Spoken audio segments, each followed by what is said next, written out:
Сайн байцгаана. Өнөөдрийн бодлоор би та бүхэнд Halloween зориулсан энэ бараан цус сурагчийн мэд бодлыг үзүүлэх болно.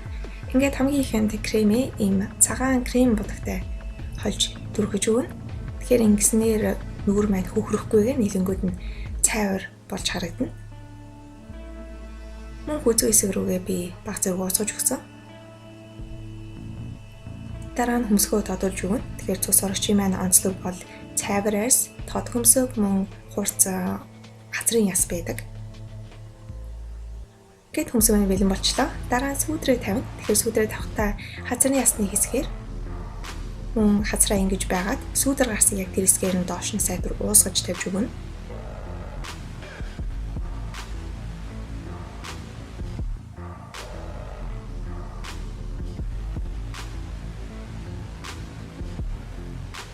Мөн би духны хоёр гадны хэсгээрээ баг зэрэг уусгасан.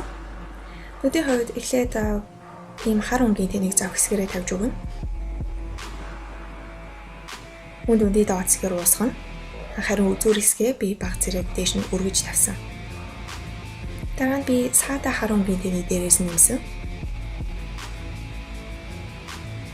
Тэнийхээ ирмэг хэсгийг би бараан бор өнгийн тэнийг ашиглан уусгаж өгсөн. Дараа нь ийм хүрэн өнгийн тэнийг яг ингэж тавина.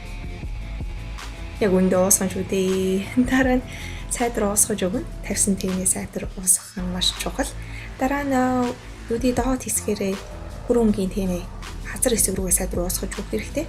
Тэгэхээр доод хэсэгтээ бол заавал гоё тавих албагүй. Тэгэхээр зүгээр л доод хэсгээрээ сайдвар уусгаад өгчих. Ингээд бор өнгийн тэний ашиглан хамраа өндөрлөж байна. Сайдвар уусгаж өгнө. Гэт хуруугаа ашиглан би өмнөх хэрэглэсэн хүрэн өнгийн тэний нүдийн доод хэсгээрээ дахин нэмж өгч байна. Харин нүдийн доод дотор хэсгээ хар өнгийн харандаага тодулж өгсөн.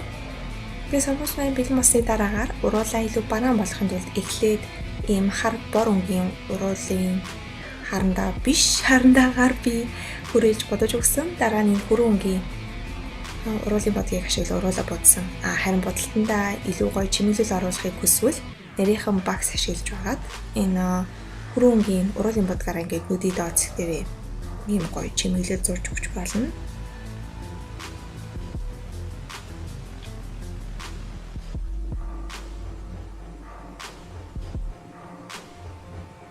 Тэгээд дараа нь ийм цус гэхдээ энэ мэдээж чинь цус биш. Ийм цус ашиглан би уруулын хоёр хэсгээр ингэж уусгаагүй ингэж доош нь гэж тавьж өгсөн. Ингээд өнөөдрийн маань бодол дуслаа. Та бүхэнд таалагдсан байх гэж найдаж байна. Дараагийн бодол хүртэл баяртай.